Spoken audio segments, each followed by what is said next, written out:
Minasan, konnichiwa! Ngayon po ay tuturo ko po sa inyo kung paano mag-jikoshoukai. Jikoshoukai means self-introduction. For the purpose of studying, sinasabi po ang name, age, single or married, where you came from, hobby, favorite pet, favorite color, at favorite food. For example, ganito po sabihin.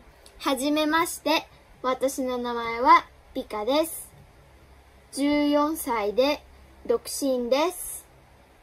フィリピンから来ました。趣味はバレーボールです。犬が好きで、赤とカレーライスも好きです。どうぞよろしくお願いします。Mahaba po yung jikoshoukai dito, but in reality, ganito po kami mag-jikoshoukai. はじめまして、私の名前はピカです。15歳でフィリピンから来ました。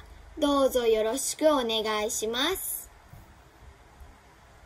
Sinasabi lang po namin ang name, age, tapos where you came from. Yun lang po. That's all for now. Thank you for watching. Jane!